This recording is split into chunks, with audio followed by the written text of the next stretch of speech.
But the next great episode in the Christian contact with China is the arrival of the Jesuits and Matteo Ricci in 1601. Matteo Ricci was a Jesuit who arrived in South China in Canton in 1681. It took him 20 years to get permission to reside in Beijing.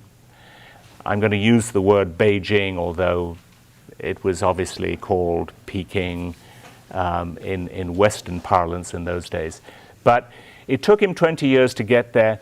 And one of the amazing achievements of Ricci and the Jesuits was to master Chinese culture, and particularly the Chinese written and spoken language, in such a way that it had a profound effect upon all the scholars with whom Ricci met. There's a wonderful book on the topic by a professor from Yale University called The Memory Palace of Matteo Ricci. And this gives you an example of his brilliance. Ricci was a Renaissance man in the sense not only that he mastered several areas of learning, but he mastered some of the Renaissance skills which included memorization.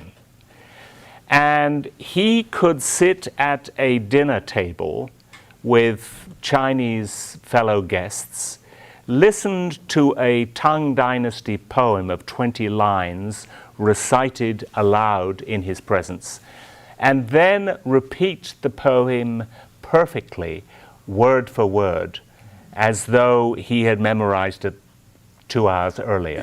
Quite extraordinary feat. And the Jesuits who headed the mission in Beijing after Ricci were equally talented. For example, Adam Schall, the German, and Ferdinand Verbiest. They were very useful to the Chinese imperial family because they were able to predict astronomical events like eclipses of the sun and the moon, and when the harvest high point would come. They could predict that mathematically more accurately than either the Muslim scholars of the day or China's own scholars, and so they were highly prized. And it's very interesting, Verbiest probably got closer to the Chinese Kangxi emperor who ruled from 1652 to 1722 than any other foreigner ever came to know a Chinese leader. And the Kangxi emperor is regarded as probably the most distinguished and able of all China's imperial rulers.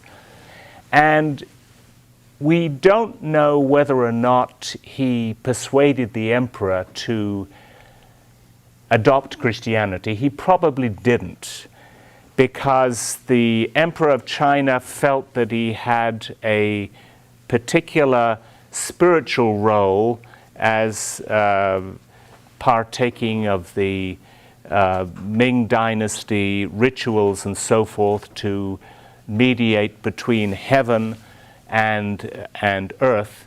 So he would not have been willing to be baptized. But the Chinese emperor wrote a poem which is an extraordinary poem called The Cross. And most Chinese Christians in China with whom I've spoken believe that this is evidence that even if the Kangxi emperor never actually got baptized and joined the Roman Catholic Church, he was close enough to Christian belief to understand what it was all about. Well, the Jesuits unfortunately got into deep trouble with other Roman Catholic orders in Europe because they insisted that the Chinese custom of venerating ancestors was not actually an act of worship so much as a ritual form of veneration, of giving honor to people who had come before one. And there was a big squabble in Rome between the Jesuits and the Franciscans and the Dominicans. And the Chinese emperor, the Kangxi emperor, just got fed up. He said, well, if you guys can't even figure out what you believe, forget it. I'm just not interested.